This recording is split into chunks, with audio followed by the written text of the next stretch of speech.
Oh man, Corin's World has a special guest today. What up, son? What's going on, man? It's Oh, weird that I you're the thought I one was who frozen first again. started talking. You were for like a split second, but you're Oh, back. all right. So Um, for people listening, we're probably going to go through some intermittent frozen patterns, but I have a very special guest today. My boy Kyle Kulinski has, well, you've been on Corin's World before, but yeah. not as a guest during a chat.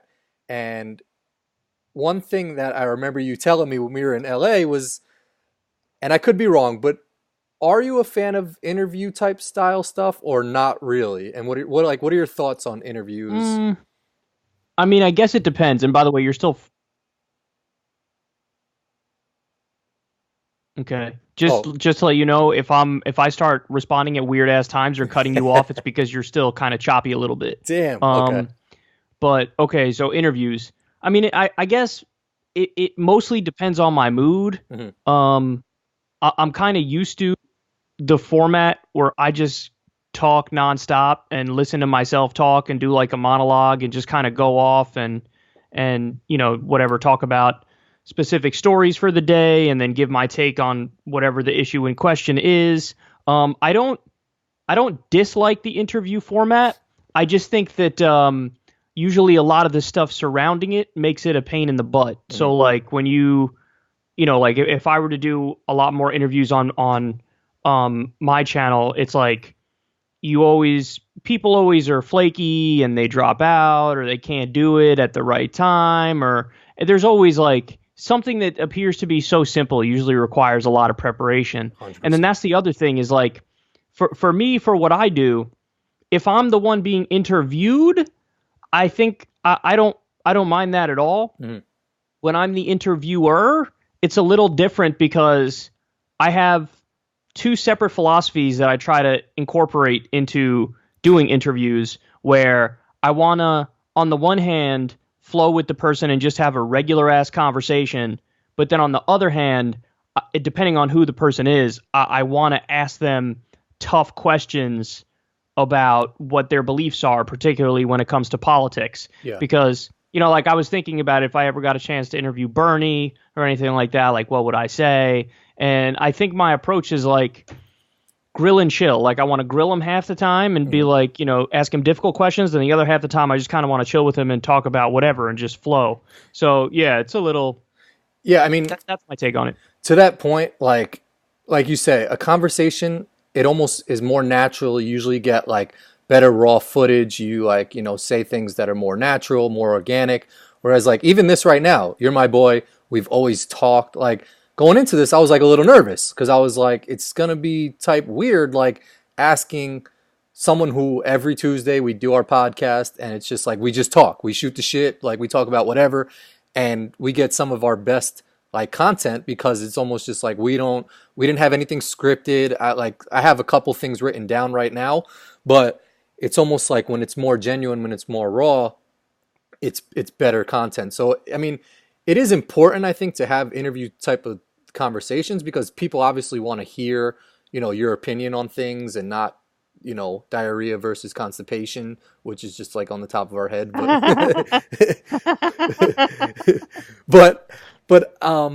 yeah, I just remember you telling me in LA that like and seeing it firsthand. Every like a lot of people that we met, they'd be like, "Hey man, can you come on my show or can you do this?" And you were just like, "Yeah."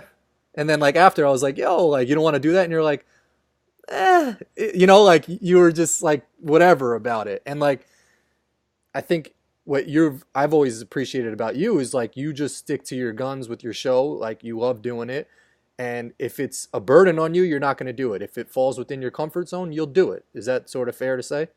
Yeah, that's true. I mean, once you hit a certain point, it just becomes it's not feasible anymore to Yeah. just do whatever's presented to you. There was a time early on, maybe in like the 10,000 subscriber range to 100,000 subscribers, where if anybody contacts you for any reason whatsoever, you're like, sure, fuck it, I'll do it, no problem. Yeah. But then once you get over a certain point, you realize that if you were to say yes to everybody as a general rule, there would be no time for anything else at all. Yeah. So you have to pick and choose your battles. And for me, you know, it's a little bit more rare that I do interviews or that I even do debates or that I do things outside of the norm. But I try to do them every now and then. Like, I think, as long as we're invited back, I think you and I will continue to go to Politicon and stuff. And Yeah, it was dope. like, we make that a thing, and we set aside time for that. But also, I'm not opposed to the idea of maybe doing, a few more here and there interviews, discussions, debates, or whatever. It's just that particularly when I'm on the interviewee side of it, it's just not feasible to say yes to all of them. And the other thing is, like I said before, just the logistics of when I'm the interviewer. And then also there are weird personal dynamics. Like if I want to interview somebody, then I struggle with that thing from a human perspective. Like, it's almost like I want to let them know, like, listen, half the time I'm probably going to be grilling you. Yeah. You know what I mean? Yeah. And then the other half the time we'll just be flowing and it'll be whatever. But I don't want them to feel blindsided. I don't want them to feel attacked. You know what I mean? Yeah. But at the same time, I want to stay true to, a journalistic principle of like getting solid answers for difficult and important questions. Yeah. So I actually reached out. This is the first time I'm mentioning this, but I actually reached out not too long ago to Noam Chomsky. I didn't know that. Yeah, and he was gracious in that he responded, and he responded pretty quickly. But he does that with everybody, which is really incredible because, like, who does that? Who responds to every single fucking email and does it relatively quickly? But he's traveling for like a month or whatever, and then when he gets back, he's got like a zillion other interviews lined up. And, he said, I'll have the usual hard choices when the time comes up again. And I said, okay, thank you for your time, Professor Chomsky. I'll make sure that, I'll follow up an email at another time. Mm-hmm. But he's a good example of this, this thought process of, like, I want to ask him hard questions that I really want to know the answer to, that are a little difficult. But then I also just want to, like, kind of pick his mind and let him just go because he's a genius and he's brilliant. 100%. And yeah, and I could just tee something up for him and he can knock it out, knock it out of the park. So, yeah, I don't know. Those are my general thoughts on it. I'm not opposed to doing more of them. It's just we got to pick and choose our battles. Yeah, and I remember, and I mean, I like Stephen Colbert, but I remember he was doing an interview one time, and I think he said during it, he was just like, the best interviews sometimes is when I sort of just, pack up shop and let, the other person go, and like, these people are talented and geniuses for a reason. We want to hear we want to hear them speak. So to your point, you tee up a question and just go for it, answer the question. And that's the Rogan philosophy, Yep. Again, that's half of what I like. The other half of what I like is there's this guy named Mehdi Hassan who's he's a journalist with The Intercept, and whenever he asks questions of public officials, he gives zero fucks, dude. Like, he'll just straight call him out on something, and then when they try to score him out of it, he's like, no, you said this. That's Are you going to defend that, or are you changing your position? Like, what are you doing? Yep. And it's always amazing to watch. So, ideally, I think it makes sense to do like a mix of both of those things.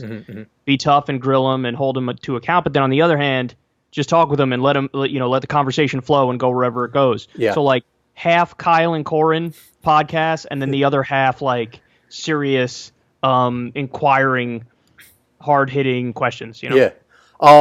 So to that point, I mean, you have a huge following on Twitter and this, Facebook, which, I mean, is big, and Instagram, you have wannabe people making accounts for you, which is, it's impressive that they have big followings, and it just goes to show that if you were on Instagram, how big of a following you'd have there.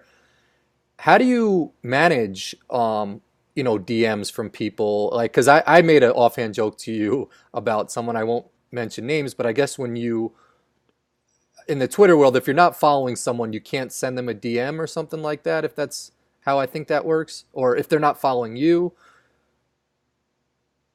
Well, yeah, you can pick and choose. Like, there are people who have open DMs, which Okay. means that anybody can DM them at any point in time. Okay. I don't have open DMs. The way I have it set up is if I follow them and they follow me, they could DM me. Okay. And even with that, every now and then it's overwhelming. I only check my DMs every like 4 days maybe. Yeah, that's what I was gonna ask you. Is like I'm sure you get a ton of like because even with Corin's world, Molly manages like the emails and And she says it's a lot, I bet. I mean, she gets a lot of emails, but she'll get people sending, and this is great, like because like you said, for starting up, it's like almost it's encouraging, it keeps you going, you love seeing that type of stuff. People will send their music and say like, hey, put this over one of your videos. But like for you, I'm sure you get a ton of emails, a ton of DMs. How do you manage like what's good, what's not good, even with replies in your in your tweets? How does someone at like that level pick and choose something that's good versus bad or bullshit? That's a good question. I mean, I'm largely insulated from it all, and Okay. I'm kind of reclusive because, again, it goes back to the point that I made earlier that once you hit a certain point, you cannot soak it all in. Yeah. It's like if somebody asked me like, "Oh, did you see that comment on your video?" It's like, no. Not only did I not see the comment on my video, I can't. If I took the time to read through every comment, there would literally be no time for anything else. On Twitter, if I ever see somebody tweet something at me, it is 100% by accident because I skip right over my mentions because at a certain point, it's just too much. And I don't think psychologically, and I really don't think this is just me. I think this is kind of universal if people are being honest with you. Mm-hmm. Psychologically, people aren't made to like deal with that intense level of criticism once you hit a certain point. Fuck no. And you get a lot of that. And it doesn't mean that some critics don't mean well, because they do, but you could always tell which critics mean well based on the content of their critique. Mm-hmm. Whereas others, it's just like fucking, I'm just gonna like vomit on your face and shit in your lap, and they want you to like acknowledge it or whatever. Yep. And you just can't. Now for DMs, like I said, I check maybe every 3 or 4 days or whatever. Mm-hmm. But even with having the DMs kind of shut down, it's still overwhelming, and there's still some people who abuse it. Like there's a few people who like send me almost all of their tweets to retweet it. Oy. And it's just like, come on, you got. It's not like, natural that way. If you hit me with it every now and then, yeah, I'll hook you up. Yep. Because I follow you, you follow me, which means we know each other to some extent. Yep. Okay. Mm-hmm. And if you hit me on some once a month shit, fine, whatever, man. I'll retweet it. Mm-hmm.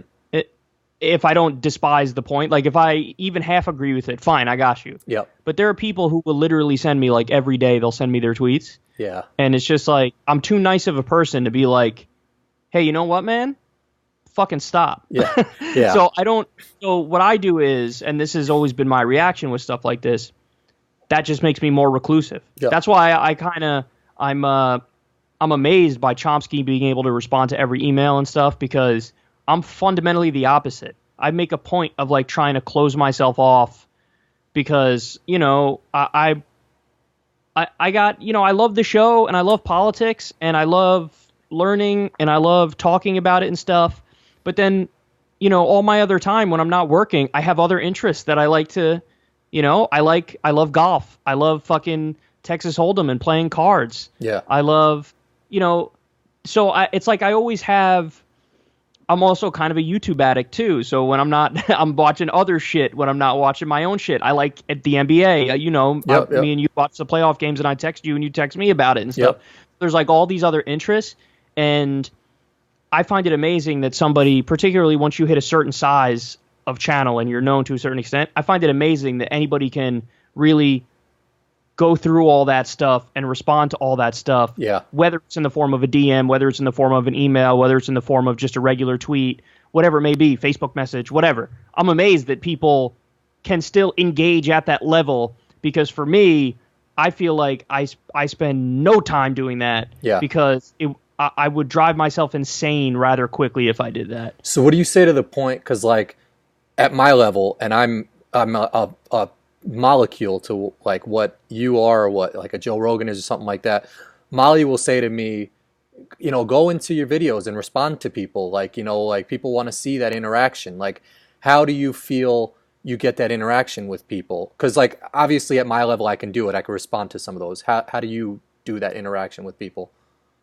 So that's a good question. And what I try to do is every now and then I do these secular talking smack live streams. Mm-hmm. And I feel like that's a good almost like a good way to filter or curate who's serious and who's not. You know what I mean? Yep. Because those are people who they'll literally donate $1, donate $2, donate $5, donate $10, whatever it might be, Yeah. and there'll be a question attached to it. And I do my best to, and even so, there's like it's impossible for me to get through every single super chat question. Yeah.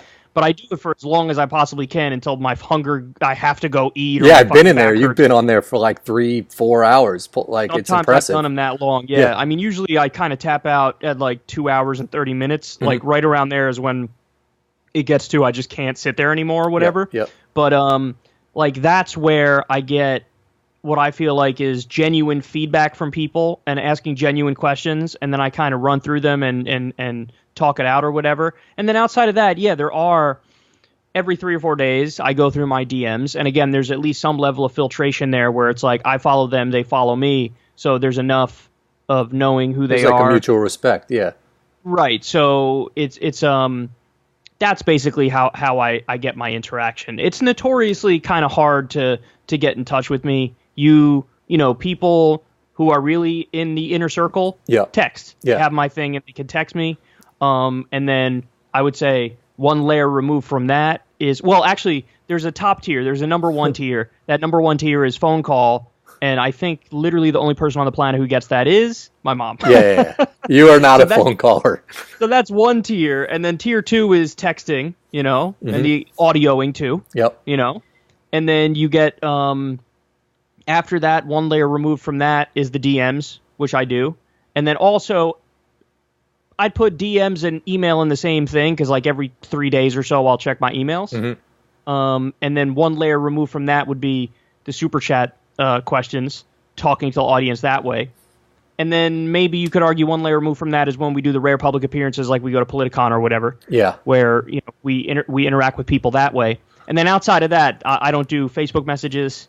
I'll even throw one more layer in. Like, people will add me on a tweet when they're trying to get something to you, and like you've probably never seen this, but like those people are genius. Those people are genius because you're likely to respond. Yeah, I'll see it, and maybe I'll say, "Hey, did you see this dude wrote this shit?" And you're like, "I didn't see it, but yeah, whatever." You know, like, and I'll be like, "Okay," or, you know, like he saw it, he approves or whatever. They're smart for doing that because they know you'll likely see it, and then they know that if it passes a certain bar, you might mention it to me. Yeah, 100%. Yeah, so those people are kind of doing some jujitsu. Yeah. And now after this, watch, there's going to be like... But it has me reading 30 more people doing it. It has me reading shit about like some governor in Nebraska whose sister did something, and it's like, hey, Kyle, what'd you think about this? And then they'll throw me on the end of it, and I'm like, I don't know what this is. Like, you know, like it's something that you obviously would know. But to your point about the super chats, one thing that I've sort of respected about you and your channel, like as I've known it to grow, is that you've never really put a burden on your audience to help, you know, support you or anything like that. Like, it's all just been organic, and you know, you don't do your super chats that often, which makes it so when you do it, people, you know to get on there and, you know, ask their questions and donate. You know, your Patreon channel, people like donate to you.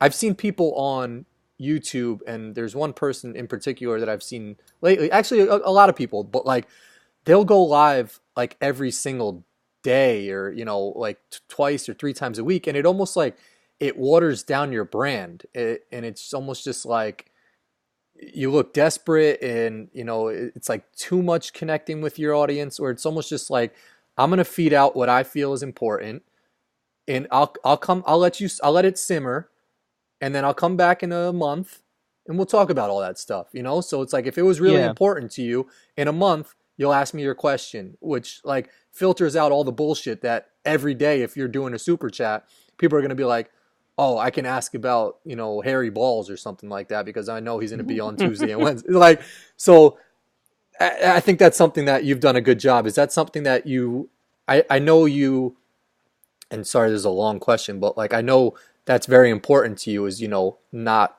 asking people for everything, but like, is that something you try to focus on when you built out the channel?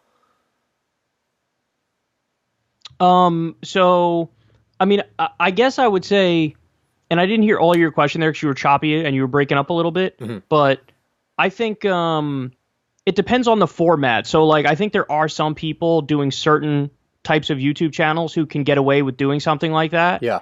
And some people have live shows that are live on YouTube every time when they do them.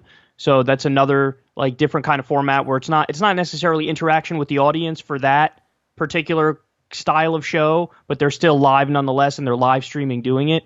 But yeah, sometimes people can break that, kind of go too far with that in audience interaction. And like you said, it gets a little bit to the point where people don't view it as valuable anymore because it's always available and it's always there. Yep.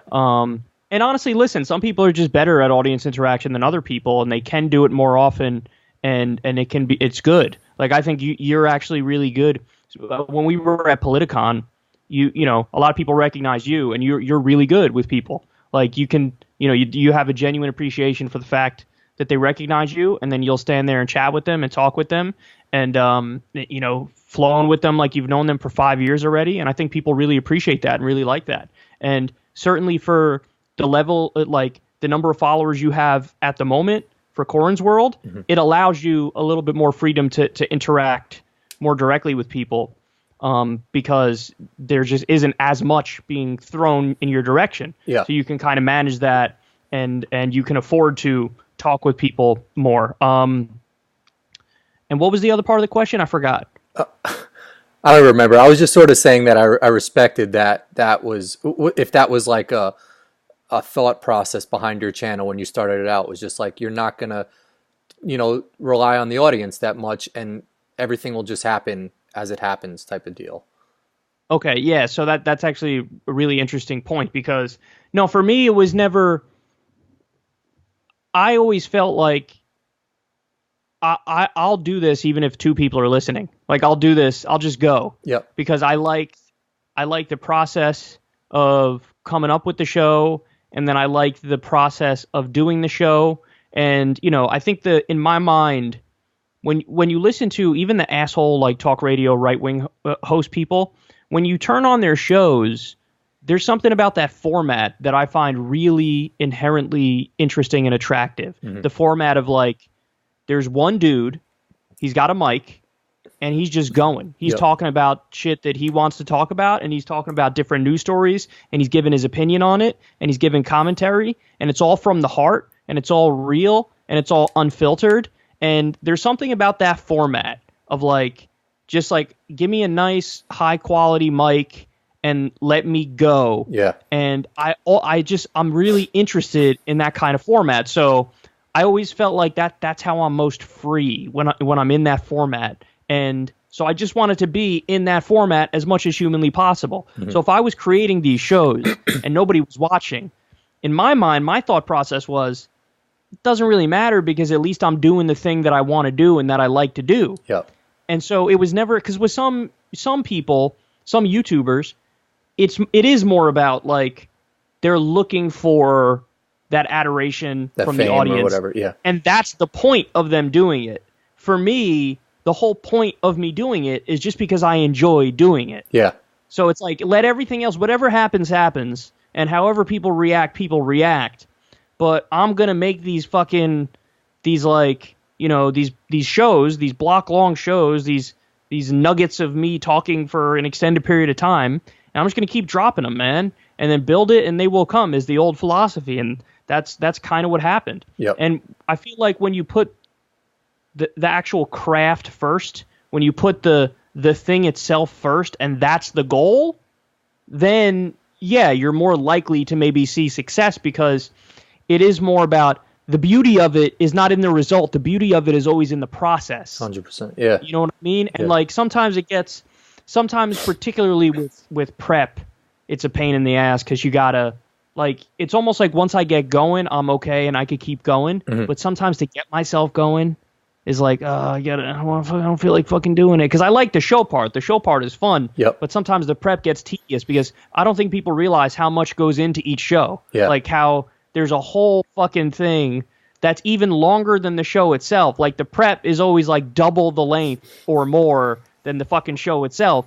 So people only see the end product and they think like, oh, that's it, I could fucking do that. Yeah. And it's like, all right, man, you go ahead and try, but I guarantee you you're not going to talk for as long as you think you could talk, number one. And number No two, shot. the prep is a pain in the ass, son. Yep. It's a pain in the butt from time to time. So, but again, for me, the whole thing was, and maybe this is why I am a little bit more removed from direct communication with people on a regular basis, is that from the beginning, it was never really like that. From the beginning, it was more just, no, I'm just going to keep doing this thing because I like doing this thing, and it's whatever happens, happens.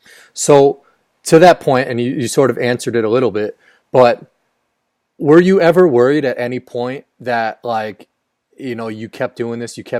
Like, did you ever get discouraged at any point where you're just like, either you felt a burden from your mom or your family that you were just like, I got to hang this up and try something else, man, because it's not catching on, it's not sticking. And then on the flip side of that, when did you start seeing, you know, really take off and grow?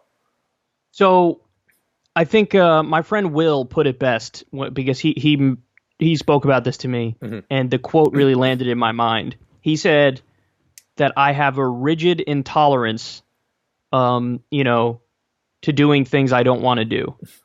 In other words, I cannot bring myself to do shit that I don't want to do.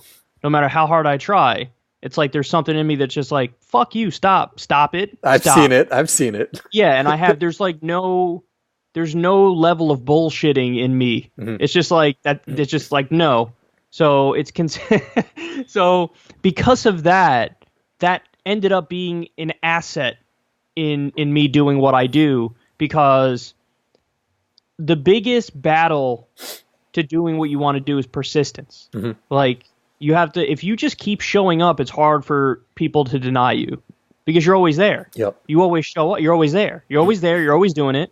Other people are not necessarily always showing up and always doing it, but you're just always there. Yep. So even if they don't like you and you're not as good at it, they're going to go, well, but he's always there. Like, so you become undeniable in a way. Yep.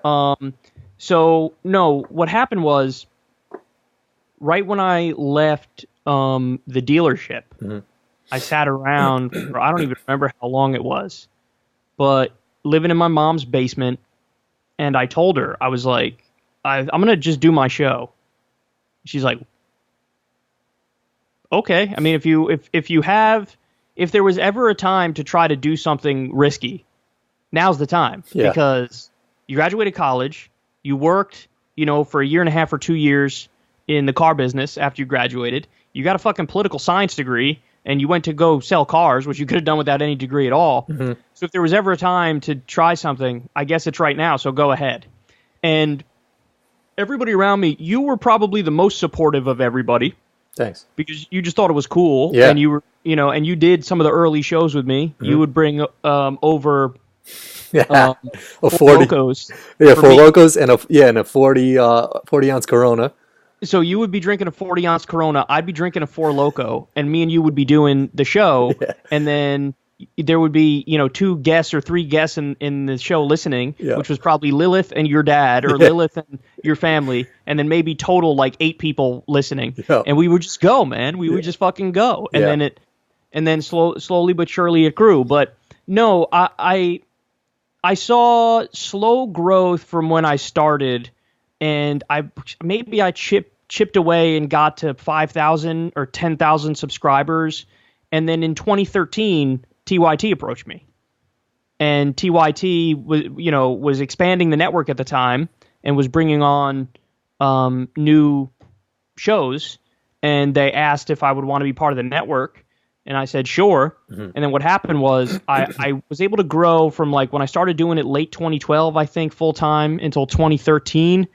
I was able to grow, get like, you know, a couple thousand subscribers or whatever, and keep pumping out. And I was uploading a lot of videos, dog, a lot of videos, because when you're doing that, like, I felt like, since I told my mom I'm going to try to do this full time, I was like, well, I'm obviously going to do this fucking full time. I'm not going to be like one of these asshole YouTubers who does just like entertainment or makeup or whatever, and they upload like 1 video a week or like. So I was uploading a lot, and then when TYT came along, what they would do is, they every time I released a video, they hit like on it. And when they hit like on it, then a lot of the people who are subscribers to them would see my video. Yeah. Because they would see that TYT liked it. And then from there, it was like an immediate jump from every video where, let's say I was getting maybe 1,000 videos, or excuse me, 500 to 1,000 views per video. It was like, boom, 2,000, 3,000. And then, over time, that grew more. It became 2,000, 3,000, 5,000 per video. Yeah. And then with me always releasing content and them liking my videos and exposing me to a bigger audience of people who are kind of like-minded, then the audience grew and grew and grew and grew. And then the real time where it became undeniable, where I was like, oh, wow. The first moment where I had that take a deep breath and release it and be like, okay, this is it. This is what we're doing here. This is not stopping, is when I hit 100,000 subscribers. Yeah. When I hit 100,000 subscribers, I had that moment of like, I thought that if anything, 100,000 subscribers was like a lifetime goal. I thought if I could get to 100,000 in my life, then I'll feel like I was successful. Yeah. That was my thought process. Like if I could get 100,000 subscribers and have my videos, each video hit like maybe 10,000 views, I was like, that's it. That's all anybody could ask for, right? And then it just kept going. It just, you hit 100,000, and then what people don't know about YouTube is that it's kind of like exponential growth, where the more you grow, the more you keep growing. Yeah. So once you get to that 100, 200 happens like that. And then once you get to 200, 400 happens like that. And especially in news and politics, it was obviously due to the 2016 election. Yeah. So it's like 2014, 2015, 2016, soon as they started having candidates running and the debates happening, and there I am flooding YouTube with political content on a regular basis, where I'm doing like 5 videos or 8 videos on each debate. And so anytime anybody goes to YouTube and wants to watch some of the debate stuff, my stuff is being recommended and being popping up. Like that was when I'm pretty sure the channel doubled in size during the 2016 election. And now that's not just the case with me. That's the case with every single political YouTuber. Yeah. You talk to all of them and they all say the same thing. Like, yeah, my channel like doubled in size during the election. So yeah, it was, at first maybe you could say it was a little slow and it was like, okay, I'm not sure what's going to happen. But the moment where it was like, oh, okay, is when I hit 100,000 subscribers. And I was like, well, this is just what it is. And we're all in here. We're all in. So this is what it's going to be. So let me ask you, and I don't even know if you had any set goals from when you started, but there's the old like talking point of, someone who's, and like if you have a BMW, if you get that or if you have a goal to get a BMW and you get that BMW, then you say, all right, now I want a Porsche, and then you get a Porsche and you want a boat or something like that. Is YouTube a little different where your goals have to change a little bit, where it's almost just like if you set your standards for 100,000 subscribers, you get to that, and now it's just like, let's jump to 500,000 subscribers, or it's almost like I got my 100,000 subscribers and let's just keep doing what we're doing, and it you sort of grow, you grow that way. Well, honestly, I think it depends on the person, because a lot of people will give you different answers. Yeah. For me, I always felt like when I passed 100,000, I'm playing with house money, dog. Like I'm good. Yeah. I'm good. That's my thought process. Now, don't get me wrong. When I hit 1 million, I'm going to feel like, oh shit, I hit 1 million. That's what's up. But like, once I felt like I've been playing with house money since I crossed 100,000 subscribers. Now, having said that, but I think the reason why for me it's when I hit 200,000, when I hit 250,000, when I hit 500,000, none of that compared to the feeling I felt when I hit 100,000. Yep. Like, even though that's way more, none of it compared to that feeling. But I think the reason why, you talk to other YouTubers, you'll get a different answer. For me, because I always felt like you just have to put what I'm actually doing front and center. Yeah. So again, put the process front and center, put the show front and center. Like, I care about all the videos I release. I care about the subject that I'm talking about. Mm-hmm. And I got a great compliment from TJ Kirk, the Amazing Atheist. When he hit 1 million subscribers, he recommended like a bunch of the of channels that he likes and that he watches. Yeah. And he said, he recommended my channel, and then he said something like I have a great eye for stories. My story selection is really good. Yeah. And I thought that was a really nice compliment because I never thought of myself in that way. But then once he said it, I was like, oh shit, all I'm doing is picking the things that I find genuinely interesting and talking about it. But I realized that that's actually important because how many people doing political coverage or doing any kind of coverage, doing any kind of YouTube channel are not putting their heart into every video and kind of really picking the stuff that they want to talk about for every video. How many of them are just doing stuff because they feel like they have to do it? Yep. Doing a segment because they feel like well, this is such a big story, I have to cover this story, or what's the narrative that we're supposed to go with? Okay, then we'll release this because that coincides with our narrative. Whereas me, I'm just talking about the shit that I find interesting, and as a result of me talking about shit I find interesting, what you recognize is, oh, it's not just me. Like everybody, like a lot of people are finding these things interesting, and like they look at the stories and they're like, damn, that's a good ass story to pick and a good thing to cover and a good thing to talk about. It's almost like as long as I stay true to that process. I was going to say it's almost like Dude, you totally broke up. Oh, can you hear me now? Yeah, barely. Oh, no, I was just going to say it's almost like a comedian now. Can you hear me? Yeah, I can hear you. Go ahead. It's almost like a comedian now who doesn't say a Trump joke, who finds other things in our world and goes with that, and people seek them out and they're like, this guy's different, he's not telling me the same old Trump joke or something like that. And I think that's what people appreciate about you and your stories too. Well, I never wanted to become the person who just says what I think people want me to say on a given issue. I just want to tell people what I actually think on the issue. And sometimes that makes people not like me, and they go, well, fuck him, he's wrong about that thing. But then a lot of times people go, that's sort of what's up, that he's kind of not abiding by the thing that everybody thinks he's supposed to say or supposed to believe, or the narrative he's supposed to run with. Yeah. And yeah, I just think that it's easy for people, especially because there are a lot of people, dude, who just want to be known. I never cared about that shit. I like doing my show. I just like doing my show. And if I'm known, I'm known, whatever. But that was never the goal. The goal was never, let's have everybody know me. The goal is just, let's do the show and do it right. And I like covering this stuff. And I like the freedom of having a mic in front of me and just ranting and going. But you could always tell when people are not process driven and they don't care and they're just going with what they think they're supposed to say. And the people who are doing it just to get known, because after a while it implodes and they look ridiculous. And I'll shout them out. I'll give one of them is a guy named Dave Rubin. He was with the TYT network, then he left the TYT network, and he kind of gradually over time shifted further and further to the right, and he found this niche. And what that is he's the guy who's he says he's a liberal and he's the last liberal left, but all he does 100% of the time is shit on the left.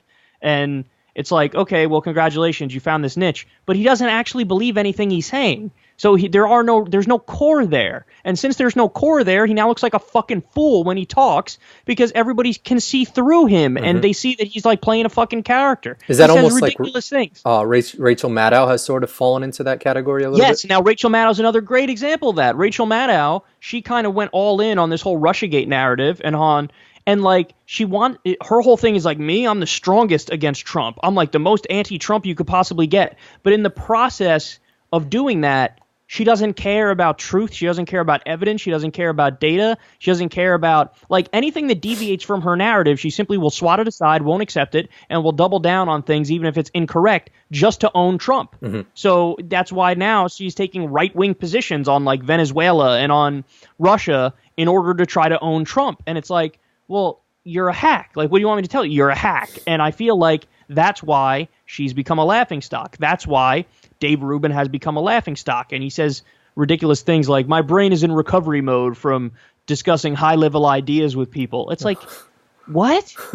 Shut the fuck up, bro. Everybody sees through you. So as long as you stay true to what you actually believe and you cover the things you actually find interesting, then I think there's always going to be an audience for that, because it's almost like the quality that brings people there at all is not even necessarily the details of what I'm talking about. It's more the underlying philosophy of like, I'm just telling you what I think, you know?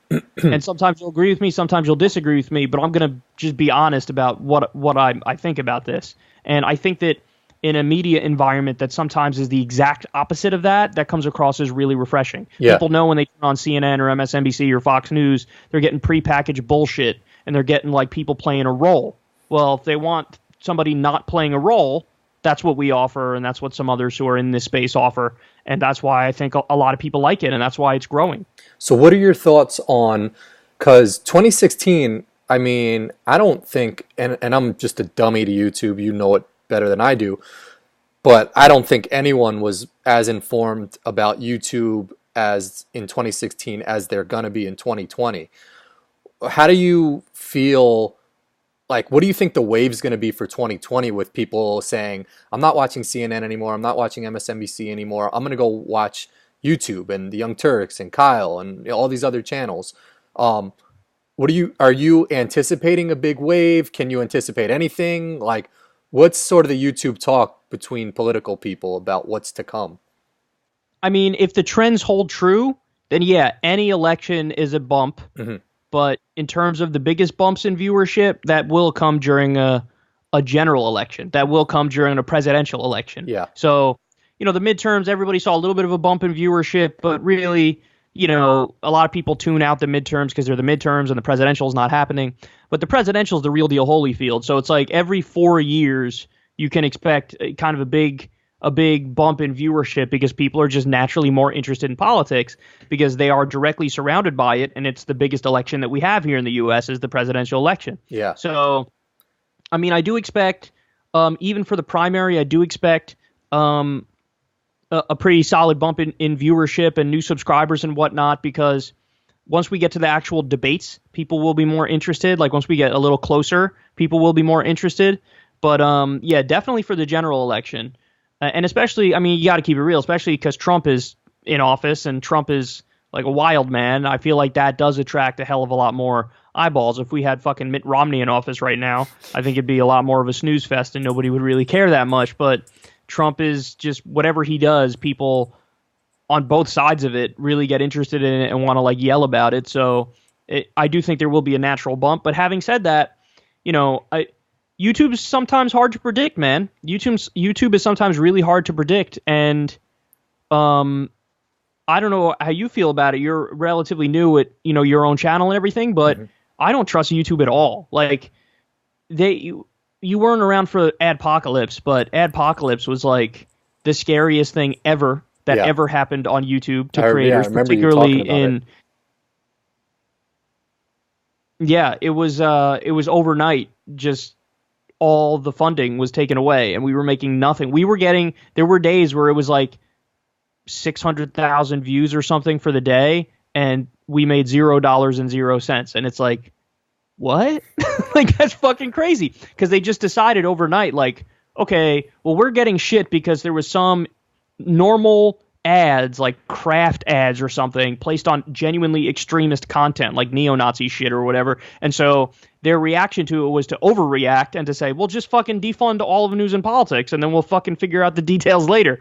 And so that's what they did. And you got to, on the one hand, you also got to blame the media, because the media ran these insane, hyperbolic articles talking about how, like, this is like a big problem or whatever. It wasn't a big problem. There were a few instances where, some ads slipped through the cracks because, as a general rule, the most extreme stuff gets no funding anyway. So a few slip through the cracks and they're acting like everybody's hair's on fire and somehow, YouTube is making like Nazis rich or something. That just wasn't true. And in fact, the reaction ended up being a lot worse because so many decent people who were covering the right things and saying things that are pretty much common sense, we were defunded. Jimmy Dore, David Pakman, myself. So the point is, and that's when we opened up the Patreon account and the audience came and saved the day, basically. Yeah. But I don't know. I don't trust them. Ever since that happened, I don't trust them. Like, it's possible to have an election and see no bump in viewership because they just changed their rules or something. They fuck with the algorithms all the time. And when they fuck with the algorithms, that means that they don't promote my videos or videos of independent media because they think we're too risky. Yeah. So they just kind of shove CNN down everybody's throat, and they recommend CNN all the time. So I don't know. It's possible we have an election and there's no bump, but my gut reaction would say there probably will be a little bit of a bump. Do you think in some way Trump has done a good thing by, like, obviously his tweets are terrible and he's tweeting is bad, but do you think he's doing a good thing by being so active on social media and Twitter, by pulling other politicians onto it more so they can hear, political voices like yourself and other progressives, talk about these ideas that maybe don't get brought up in Senate or something like that? I think what Trump has done is pulled the mask off of a system where everybody in Washington, D.C. assumed that there were certain rules to the game. Mm-hmm. And the rules to the game are, okay, this is how you win if you're a politician. What you have to do is, in the primary, you got to run towards your base. And then in the general election, you got to run to the center and you got to be more moderate. And, you have to be really civil, and you have to care about decorum, and you have to you have to just be a generally likable person. And they had all these rules. And it turns out none of that was true. Yep. It turns out that some overpaid strategists in Washington, D.C. came up with this format that they thought worked. And along comes a reality star, serial philanderer buffoon who's been bankrupt 6 times and is just already a celebrity.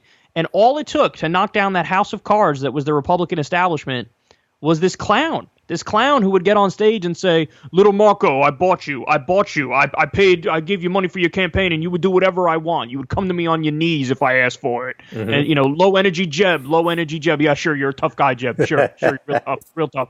And all it took was this guy kind of exposing how all these guys are like self-righteous, pompous little pricks, and they're all like in over their head. And he was just throwing haymakers at everybody's face, and he won.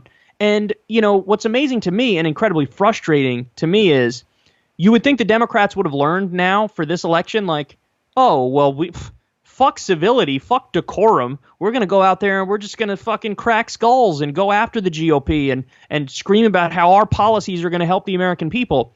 But they didn't learn that. I was just covering a story of Joe Biden the other day. Joe Biden was out there. He was saying, what's my slogan for America? Make America moral again. Oh. It's like, oh, you haven't learned anything, have you? You've learned absolutely nothing, you clown. And you're going right back to that playbook. Hillary ran a campaign right in line with what that playbook says you should run as.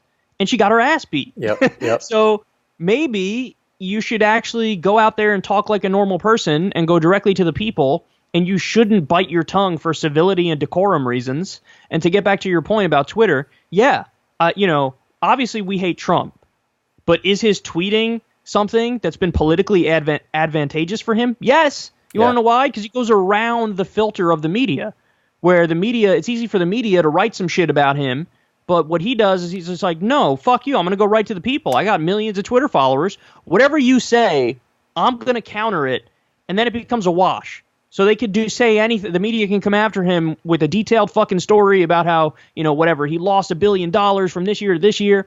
And he just goes on his Twitter account. He's like, fake news, wrong. And then what happens? Now it becomes a wash. And now all of Trump's people go, well, he said it wasn't true, so there's no story here. And then all the people on the other side go, but the New York Times wrote about it, so that is true. But we're right back to where we were at square one, because they're going to agree with his narrative. Yeah. And the other people are going to disagree with his narrative.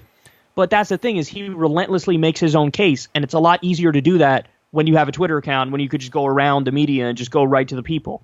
So they haven't adjusted, man. They haven't adjusted to this new world, and they don't understand that they're bringing a fucking super soaker to a gunfight. Yeah. And they don't even realize it, but they need people like me. If they want fucking guys like Donald Trump to lose, and they want Republicans to lose, you need people like me. Yep. But the thing is, they also hate me too, because I'm rough around the edges and I curse and I don't, bite my tongue, and I'm further left than they are because I actually want universal health care and I want free college. And so they don't like me either, but we are actually the solution to a guy like Trump winning. But you're the people, you're the guy with the following. So obviously you're doing something right. Alexandria Ocasio-Cortez has the following. She's doing something right. Whereas you still see these old Democrats like a Hillary Clinton who will try to respond or retweet a Donald Trump tweet and throw like a zinger on there and like have a catchy like slogan, and everybody's just like, you're still not doing this right. Like,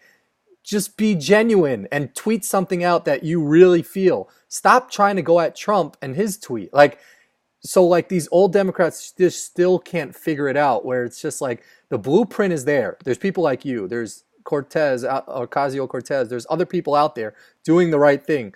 Stop trying this old Joe Biden, Hillary Clinton zinger, like I got you, catchy Pikachu fucking theme, because it's not going to work. Yeah, I really believe that people can pretty much instantly sense when something is not genuine. Yeah. So, there's, I don't know what it is, but there's something in people where they can smell it, they can see it, they can sense it, where they're like, even if it's something that's almost like good and witty, people will just be, because if it, in any way, shape, or form, people get the sense that you're really saying this because you had a fucking meeting and there were 5 people in a boardroom and you had a whiteboard and people were writing on the whiteboard, coming up like brainstorming for ideas, and you have like these overpaid fucking centrist Democrat think tanks who are like trying to plot everything out to get you in the White House. Like, that's the thing that people are like, fuck you, man. Because you can sense when something's a couple layers removed from the heart. Mm-hmm. Like, people can sense it. If you're talking and you're reading something, like, I can sense it versus when you're just talking to me. Yep. And I notice that with my show too. Whenever I'm going through like a news story, it's people connect with it much more when they see I'm connecting with it. And the way I connect with it is when I'm just talking about it. When I'm actually reading some shit, that's when it's like it's hard to follow along because you're removed from the thing. Yeah. Like, you're not really in touch with the thing.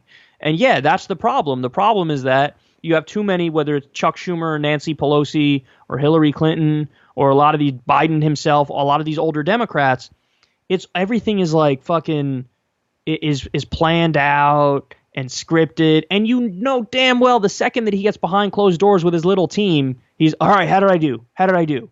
Like, all right, what do we need to do?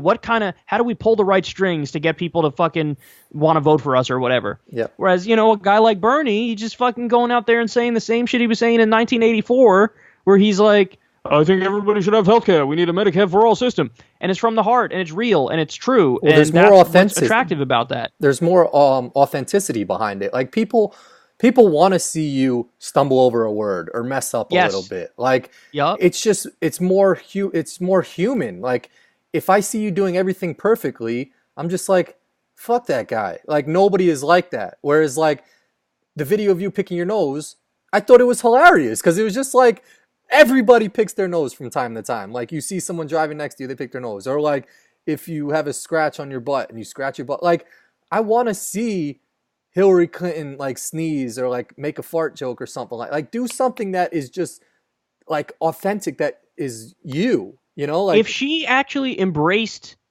the fact that she fucking despised Donald Trump, that might have actually worked. Mm-hmm. If she actually embraced the fact that she's like, fuck this guy, bro. Like, really? This guy? This fucking guy here? This guy. Fucking orange-faced 1990s reality star clown. This dude? Really? This dude? Yeah. Like, I feel like people would have been like, you're right. Yeah.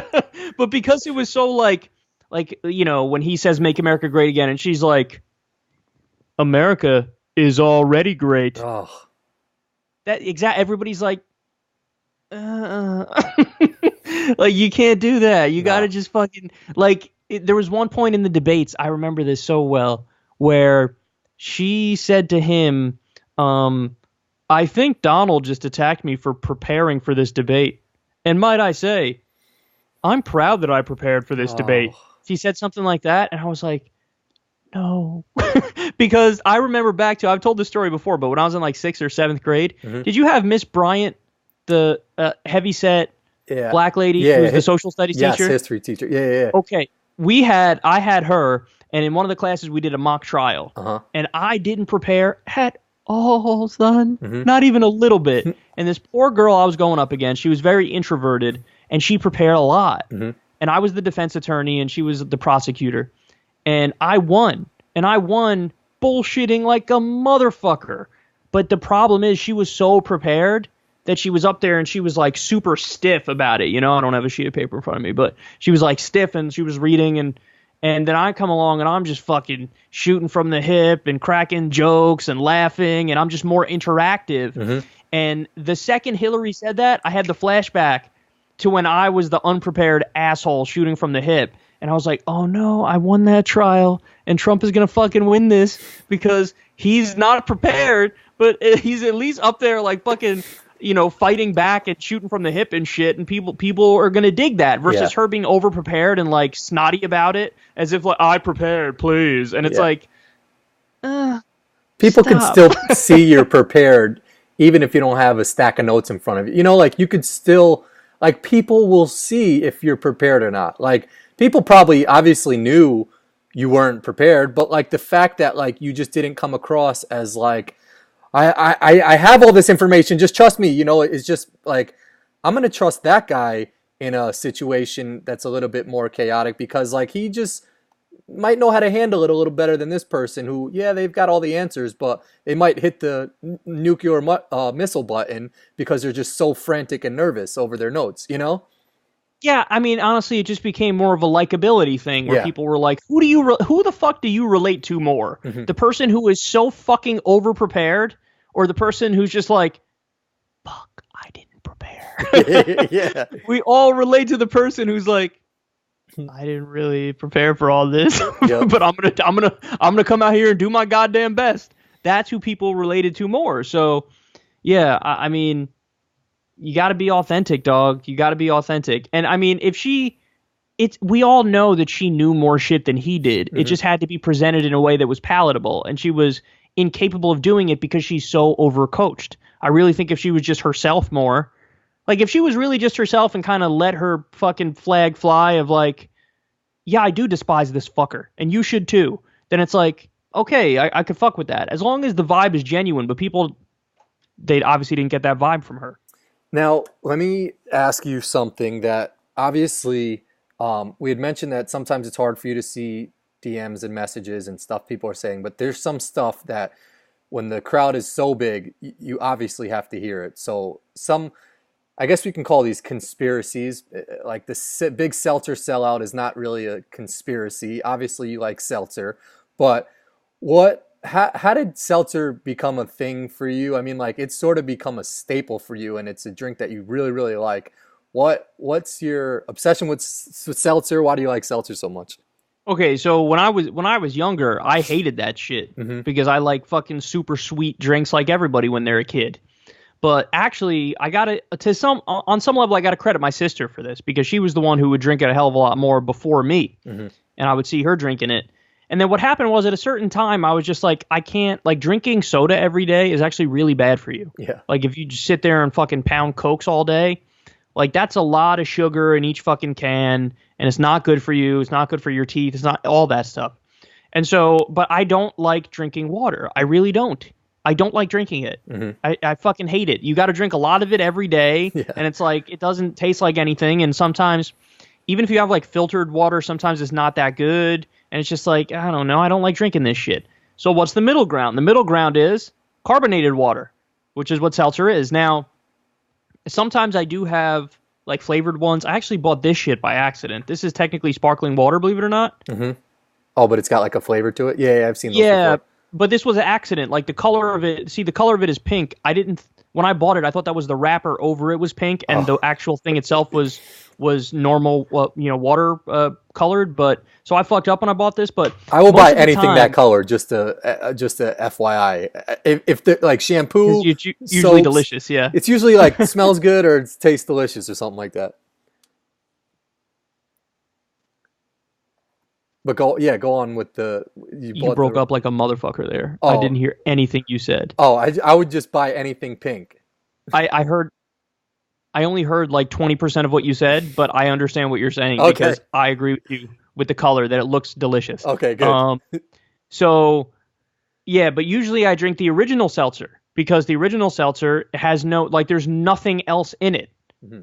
It's just like the fucking bubbles and the H2O, like CO2, H2O. That's it. Mm-hmm. So I don't feel bad drinking that all the time because it's water. It's just water. It's just bubbly water. So I have that all the time. Now, it actually took off and became a thing, and I've told this story before, but it was Polar or Vintage. I always forget. I think it was Vintage, right? It was Vintage Seltzer. So one day I'm doing the show, and I'm in the middle of a story, and I have a mean ass coughing fit. I mean, the worst I've ever had on air, where I can't stop coughing, face is red, and I keep trying to talk and I keep coughing. And then I reach to my side and grab the Vintage Seltzer bottle. I take it up, I sip it, and I go, this is not an ad for Vintage Seltzer, but it may as well should be, because like I need it right now because I'm coughing so much. And so I drink it, I put it down. Now, that was supposed to be edited out, but it wasn't edited out. And then that made it to YouTube. And then one of the people who listens to the show tweeted at both myself and at Vintage Seltzer on Twitter, and they said, hook up Kyle. He just exposed your product to like an audience of however many people saw that video. Let's say 15,000 or 20,000 or whatever. Mm-hmm. And I'm laughing at it. I saw the tweet. I was laughing at it. I thought it was pretty funny. But then Vintage responds, and they're like, okay. They're like, okay, we're going to hook him up. And so then they DM me or something, and they ask for my address or whatever. And then not only did they send me Seltzer, dude, they sent me legit fucking straight up like flavors, right? Colors that were, like flavors that were discontinued. There was like pineapple seltzer, fucking banana or some shit, like just all stuff that I don't know why strawberry. And I was like, yo. And so I drank them all, and they were all super delicious. And then I did a segment the next show because I wanted to tell everybody about this because I thought it was fucking hilarious. I told everybody the story, and I think I started the segment by saying something like, "Oh boy, it happened. It happened. I sold out." Oh, so you brought it upon yourself. Yeah, I said I sold out. I'm now in the pocket of Big Seltzer. Mm-hmm. And then that shit just took off, dog. And now I'm forever linked with Seltzer. Like, I'm always known as the Big Seltzer sellout, and some people call my audience the Seltzer Boys, which is kind of funny. So it's like that's hilarious. But the most fucked up part about all this is that care package that they sent me, which had like a Vintage Seltzer shirt, and it had all the the discontinued flavors or whatever. That shit literally was worth maybe $50 total. Yeah. And it's like, you did so much advertising for them. Yeah, and it's like, yo, for real? Because I've gotten to this day, I get messages every now and then like, yo, I just went and bought like Mad Seltzer because and I was like, yo, these companies should legit be paying me. Yeah, for real. No, I don't think you. I mean, you probably know it, but I don't think you know the value of like you saying something on air. Like if, like. I had a friend, and I told you this, a friend reach out to me, not a friend, but someone we knew from high school who was younger than us, who ironically worked for a big bank and wanted to promote on your show. Like, so he understood the power of your like influence, and I was just like, dude, you're an idiot. You obviously don't know what you're asking. So like, I think other people see the power that like you wield. But like you genuinely like seltzer, and I don't know whatever else you use on air, or if you have used something, but like if there's a gel you use or something, like you only talk about stuff that you genuinely like, and that's why people rock with you. I would literally never. I don't have it in me to promote some shit I don't like. Yeah. Ever. Yep. I could never, ever, ever. I've never. Did you know this? I've never had a conversation with an actual advertiser ever. No, I take pride in that. I believe that like 100%. Like. I take a lot of pride in that because I've been doing this full time since late 2012, early 2013, and I have never had a conversation with an advertiser. Yeah. And I think that's great because I feel like there are a lot of people who do what I do and they can't wait to like, I'll promote anything, man. Just cut me a check. That's a lot of people's philosophy. Yeah. I'll promote anything. Just cut me a check. Whereas me, it's a point of pride where it's like, no, I will literally not promote anything that I don't like. And also, if I like something, they don't even have to give me shit. I'll just tell everybody I like it. Yeah. You're like an advertiser's dream and a nightmare at the same time. That's 100% correct. But that's the thing. I actually love the fact that, Patreon is the majority of the funding for the show. So it's people who listen to the show and they decide like, hey, I'll throw Kyle $2 a month, or I'll throw Kyle $5 a month or whatever. Because that makes me feel like they make me free. My audience makes me free. Yeah, but it also because shows you're doing the right thing. You're fighting you're fighting the good fight. I don't think I mean it would almost feel dirty. Like I feel like I mean if like a Ben Shapiro and who's the guy that Rogan talks to sometimes who that's the crazy right wing Alex Jones. oh, Alex Jones, But yeah, it's like if yeah. people are donating to these guys and like they genuinely don't believe all the stuff they're saying, it's almost like dirty money. And it's like you take that money and you're Well, like you're selling out, and it just doesn't feel right. not only that, both Ben Shapiro and Alex Jones, and I think Alex Jones is worse because he has his own store and he sells like supplements from his fucking thing, and it's like, damn, that is so low. Yeah. Like, if it's a supplement, it's not regulated by the FDA. Ugh. You could basically put whatever the fuck you want. You could put like rice powder or soy powder in these gelatin capsules, and you sell it to people, and you say, oh, this will keep your health in a good place, and it'll, boost your testosterone or whatever. And even Ben Shapiro has done these weird fucking ads for like supplement type shit, Ugh. and it's like, what a scumbag. Yeah. Like, you have a giant audience, and a lot of people hang on your every word and really fucking enjoy your shit. And you're like, they don't give a fuck. They're just like, whatever. If the company's gonna pay me enough, I'll talk about whatever the fuck it is, and I'll act like I like it and all that stuff.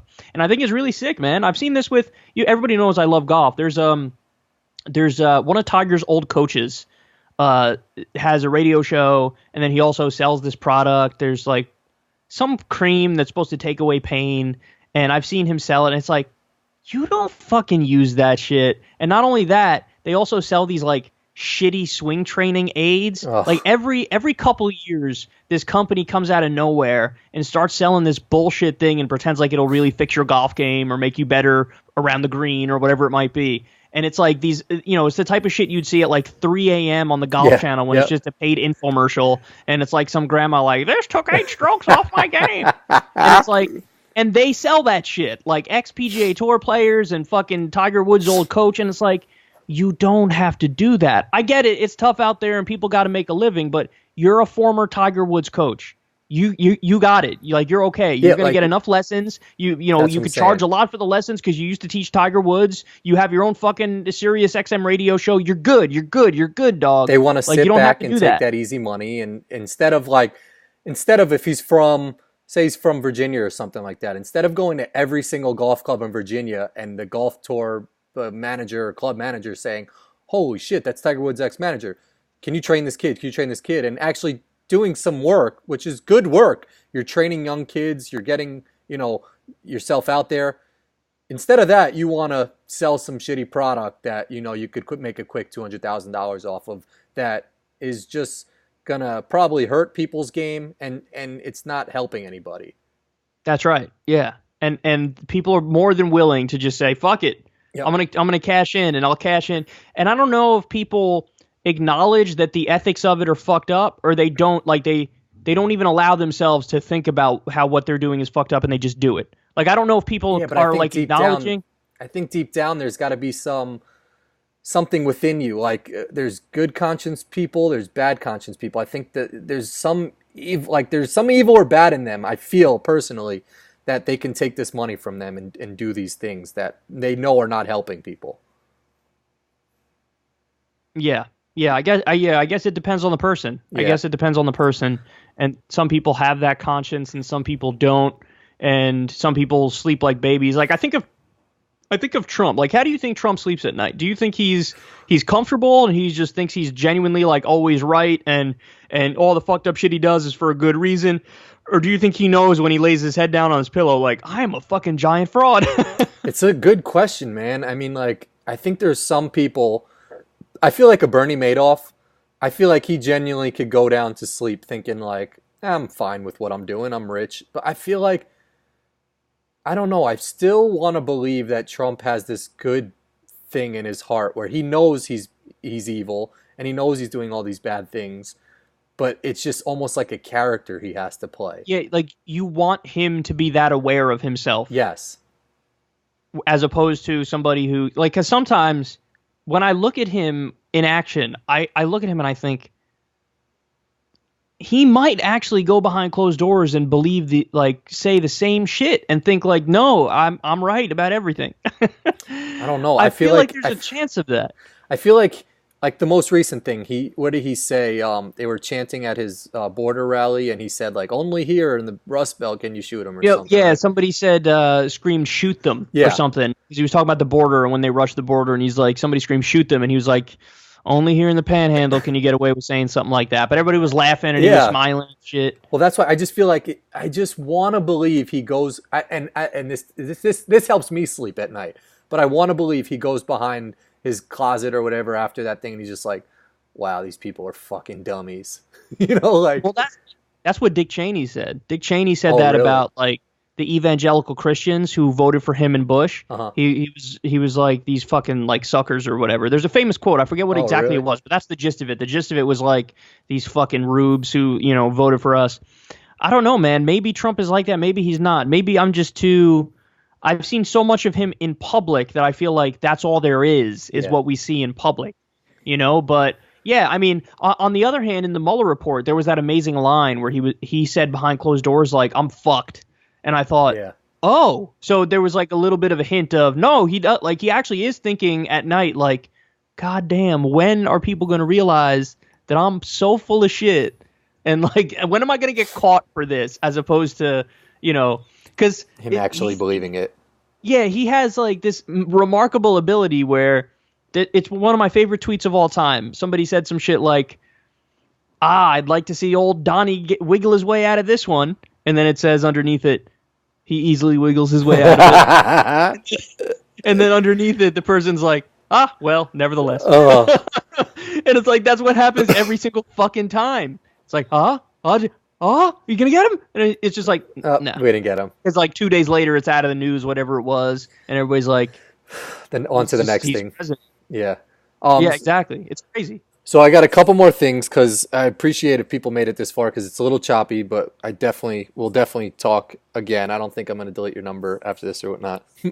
But what do you say to some of the, I don't know, I see them like as a friend of yours, sort of annoying or just like funny, but not funny, but like the Kyle has no legs conspiracy or like lesbian softball coach, like just weird shit like that. That is just like, you laugh at it, but then it's almost just like, No, I actually don't mind that stuff. I think that's kind of funny and I like it. The stuff I don't mind is the genuine, because that's good natured. That's like people ribbing, True. Like they're just having fun. Lesbian softball coach, no legs, yeah, like all that stuff. Yeah, I've seen all that stuff.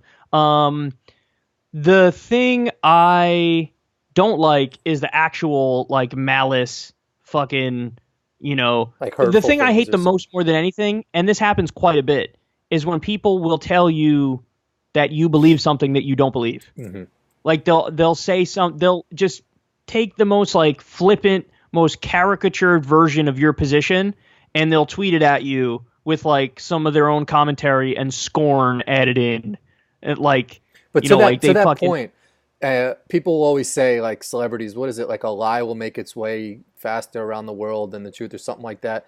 Being at your level, like, do you ever get worried that like something gets misconstrued and is out there before like what if you're off Twitter for 3 hours and you get back on and it's like, Kyle said this in one of his videos. Oh my God. Like, do you ever get worried that some of that's going on?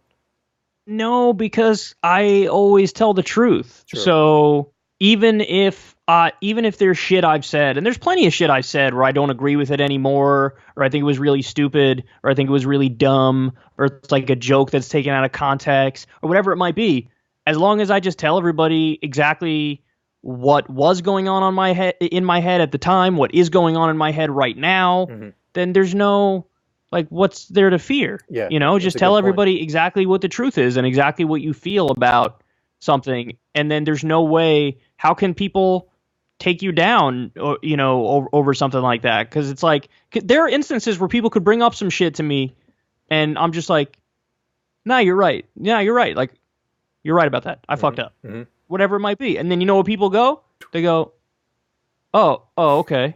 they're waiting for you to say something like, no, but the reason, and then, like, if you, like you always said, if you're honest and you just tell exactly what happened and you like, you don't leave any more digging. You know, so if you left some stuff, you know, if you leave some baggage behind, people are always going to find it. So if you just bring everything to the table and say, hey, man, this is what happened. I said something at a stupid time, or I did something that was stupid. Like, people are like, all right, man, I fuck with you. Like, we all make mistakes. And if they don't, then they're just a dick. If you caught any of that. That's right. Yeah, that's right. And actually a good example of this is what you brought up earlier.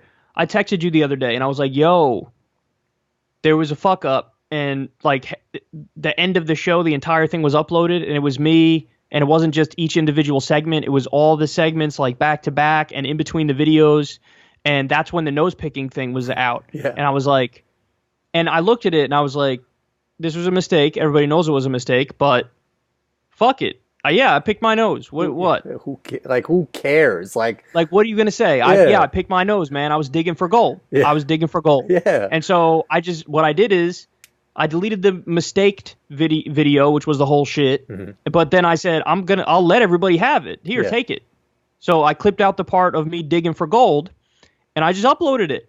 And you know, you thought like you wouldn't, and I heard from somebody else too that like they had no idea it was a mistake. They thought I purposely was just like, yeah, fuck it, let me just upload this. Yeah. And that's exactly what I want, because that's the truth. You know what I'm saying? And actually, I was a little bit lucky, man, because there's a decent chance, because sometimes when it's the live show and a video's playing or something, mm-hmm. or it's in between segments, I'm liable to straight up scratch my nuts hard, like on some real like digging in my nuts type shit, like fucking readjusting my dick in the pants area. Yep, and I'm no like, dude, I'm liable every now and then in the live show, and people can't I don't know when the camera's not supposed to be on and that it's gonna get chopped out later. I'm liable to straight lean to the side and let one out real quick. Like all that happens in between videos, and the fact of the matter is, okay, so something like that leak, keep it. I don't give a fuck. I was picking my nose, dude. I was picking my nose. Yep. It's slightly embarrassing, but at the same time, whatever, man, whatever.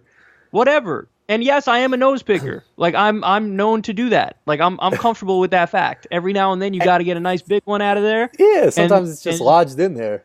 Yeah, and you got to do what you got to do. So, yeah. So, and anyway, that was a good example of that kind of philosophy, because if you just own it, and own it all. Own the good, own the bad, and just tell the truth and tell everybody what you're thinking and what you were thinking and what you are thinking now.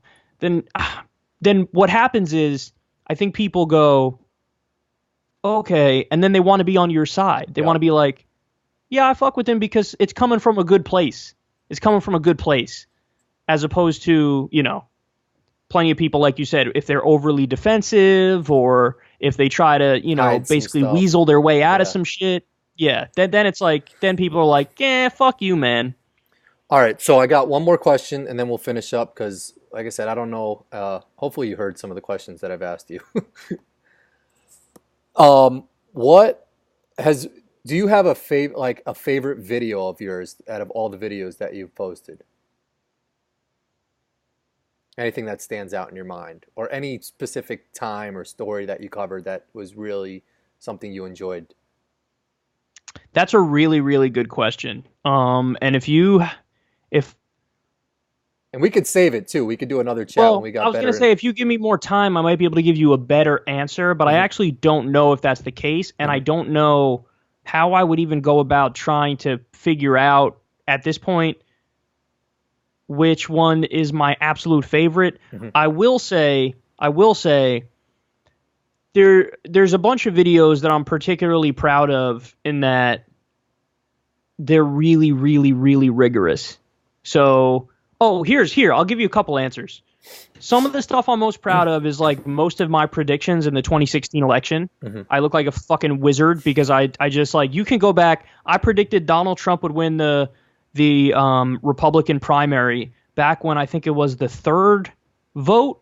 Like we had Iowa, New Hampshire, and then the third contest, Trump won that. And I was like, that's it. It's over. He's going to win the nomination.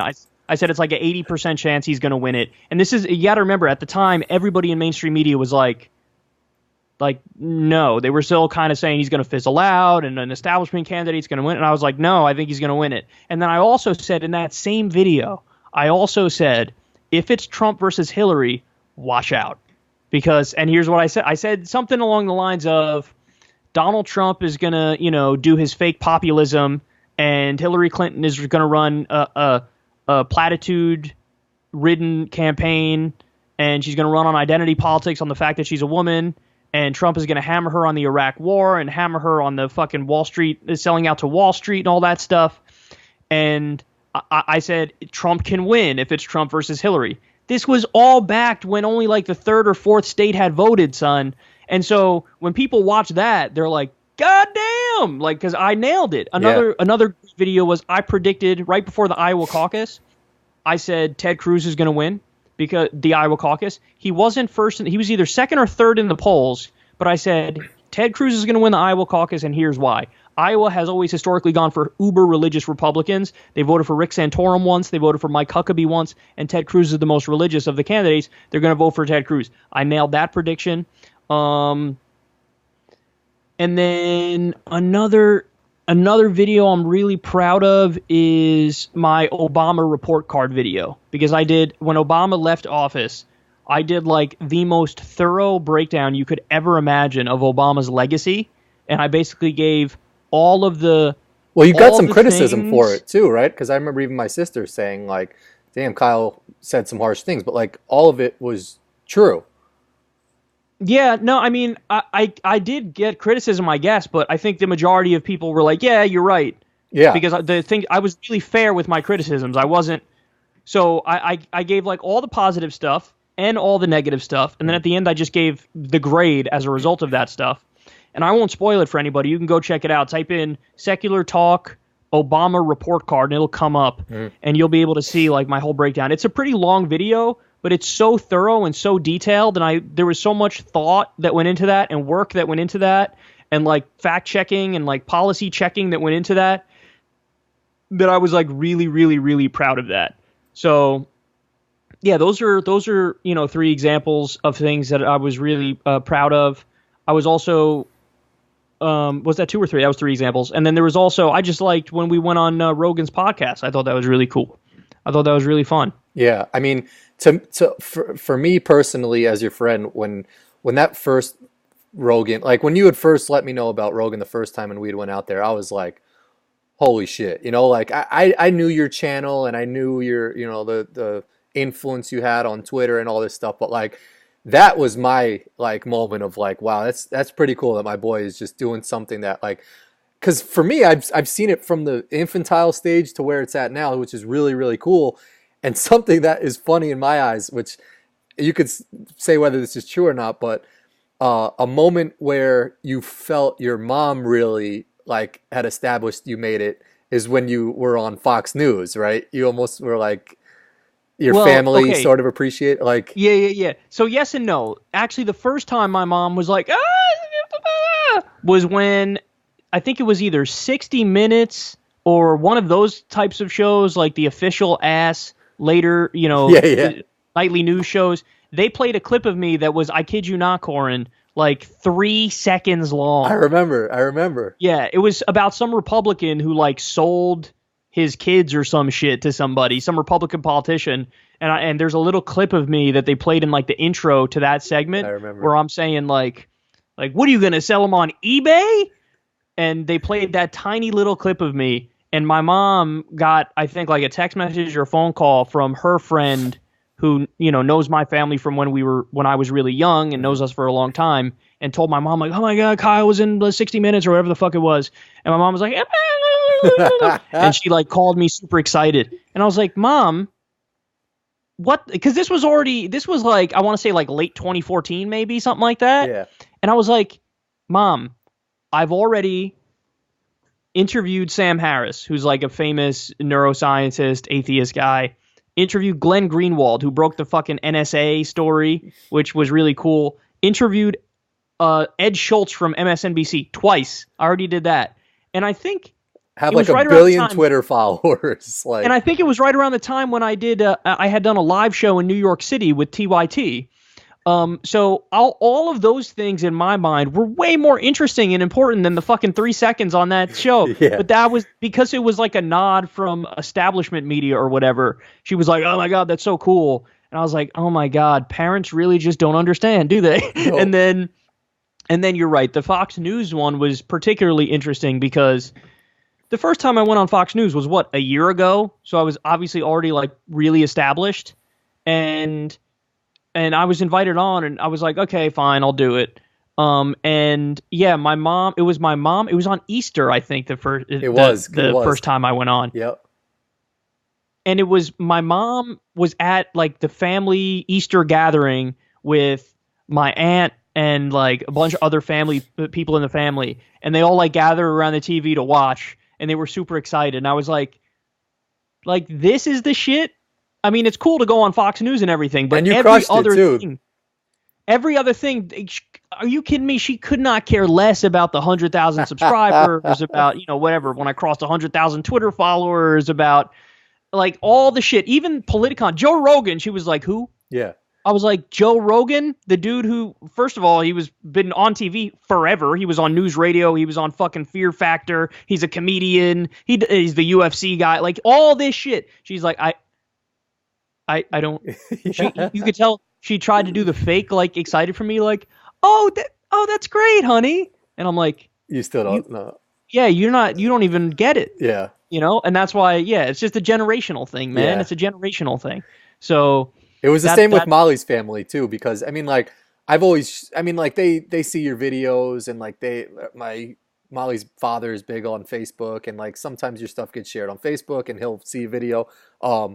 But the Fox News thing, for some reason, it was the same thing. It was like we're all gathered around the TV watching it, and then now all of a sudden they want to be like, oh, like this is your friend? I'm like, I've been telling you about him forever. Like, don't come at me now because he's on the big screen. Like, it's just funny and that's just people in general. You don't know what's gonna stick, for some people. You could have like some crazy video that you're just like, this might not reach that many people, and then you get like a ton of people that like it because whatever reason, like it's just like you never know, good, bad, or whatever story you put out there, who's gonna resonate with it. No, you're right. There's no rhyme or reason. I actually had this conversation with Jenk from TYT because he spotted this before me because he's been doing this for longer, but he said the same shit. He was like, dude, you will never understand why certain things blow up and certain things don't blow up.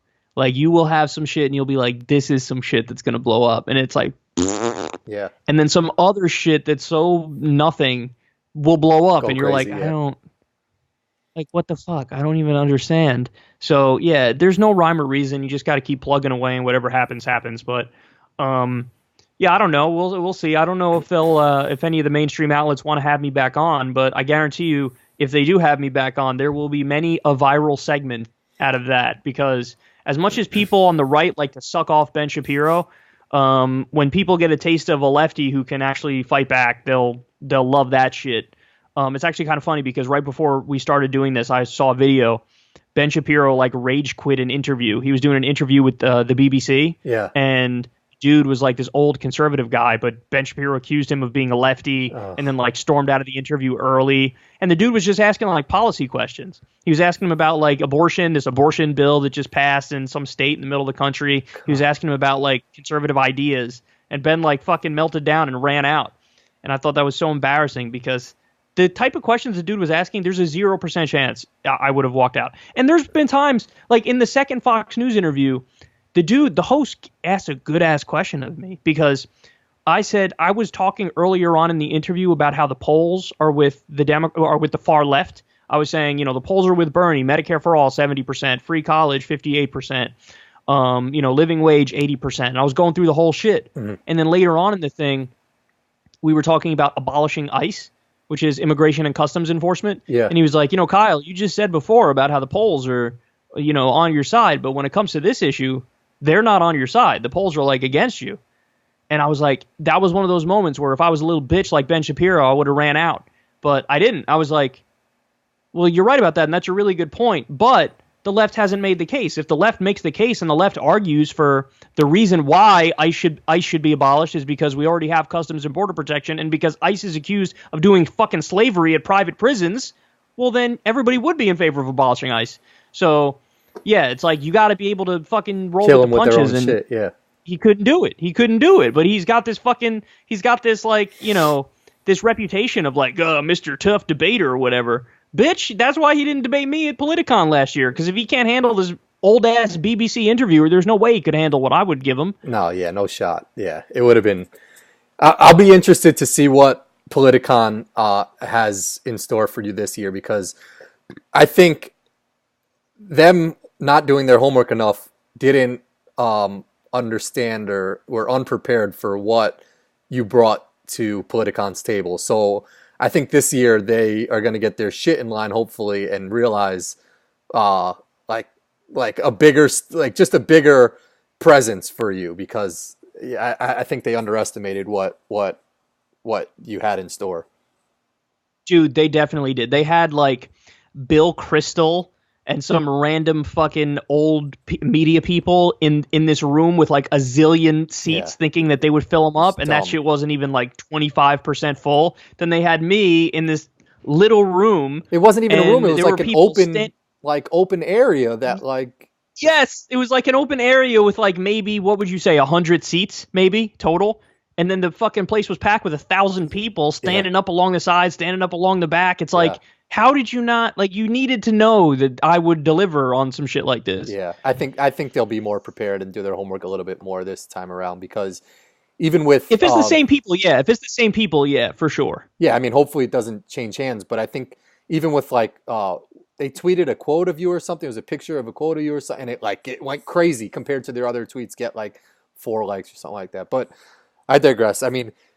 Dude, Progressive Voice has a conspiracy about that. He thought I DM'd fucking Politicon and told them to tweet a quote of me. Here's my thing about, and I didn't want to get into this. I wanted to not say any names, but I still like Progressive Voice. I think he's great, but I think he's getting away from what he originally was, and he was like, I think he's becoming more of like, he's trying to push your guys' buttons now, whereas before he would just comment on your stories and be like, someone said it, and I'm not taking credit for this, but he was just like the political TMZ.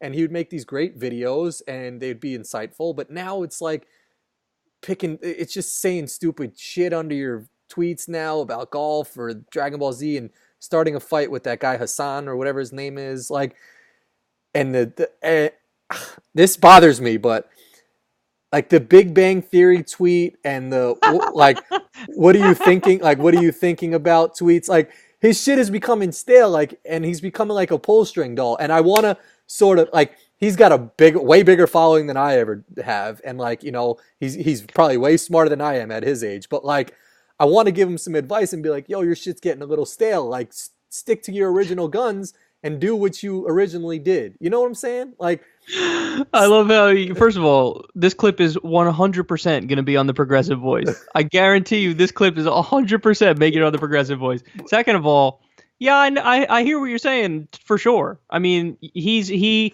pissed off Haas so much that Haas blocked him, but then Haas unblocked him. Oh, did he unblock him? Yeah, he unblocked him, which is good. He should have never really blocked him in the first place. He was being a little bitch. But yeah, he is more trolly now than he ever used to be in the past. That's for sure. He was less trolly and more just like, I'm interested in this interfighting in the progressive world, and I'm going to give my commentary on it. Yeah. There's a hefty dose now along with it of like, I'm just going to fuck with everybody. Yeah. And yeah, the thing, I thought that was so funny though, like as if I would give a fuck if Politicon did or didn't tweet a quote of mine.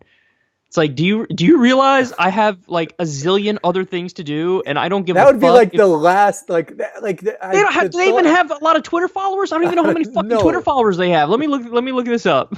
I don't want to get too much into this. I'm going to end this here just because. As we get more into it, you're like, I don't want to get too into this. Because this is it's turning into a Kyle and Corin, and we could go for another probably 2.5 hours. But I hope, dude, 20,000 Twitter followers. Yeah, I have like 166. He's trolling, and that's why I want him to stick to his original guns and be who he was originally. Because I feel like there were people having conversations about him at Politicon, just saying like, "Oh man, I can't stop watching his stuff." I guarantee that if we had those same conversations now, it'd be like, I sort of had to turn away from his shit because it's the same fucking rotating wheel. Oh shit, that's a heavy ass criticism, dog. But I'm being real, because like I see, no, I hear you. I see a lot of his stuff, and granted, like I said, he's got a huge following. He's way bigger than I'll ever be. He's probably way smarter than I am, but like, you got to come with some more flavor on that meat. Your shit's getting stale. That's all. I'll Yeah, leave it kind at of. that. And He started going off the rails when he kept insisting that that I wasn't the top debater on the left, which is just ridiculous. yeah, and I then mean, and there was another trolling thing where he'd leave you off the poll or something like that. But like, well, and that's the other thing. Then he decided I'm gonna take it a step further, and I'll like act like he's not even in the fucking top tier or whatever. he's Like, sort listen, of smart in some sense because he knows what he's doing. if somebody thinks like I'm not the number one, you're wrong. First of all, but second of all, if you say, but there is an argument for maybe destiny above me or whatever, okay, fine. That opinion is not batshit insane crazy. But if you say I'm not in the top tier, You're bugging.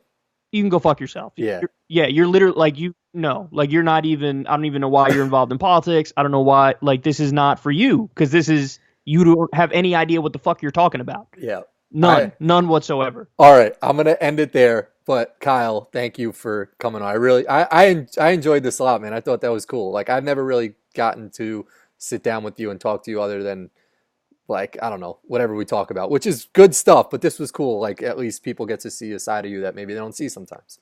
Yeah, this was fun as fuck, and now it is sort of becoming a Kyle and Corin at the end. But what was I gonna say? Yeah, your side is gonna be a little choppy, but I think all my answers are in there solid. So Cool. hopefully, Hopefully it won't people stay annoy you with too us. much. Yeah, All right, for sure. kid. I'll talk to you later. All right, later, man. Later, guys. Thanks. Bye.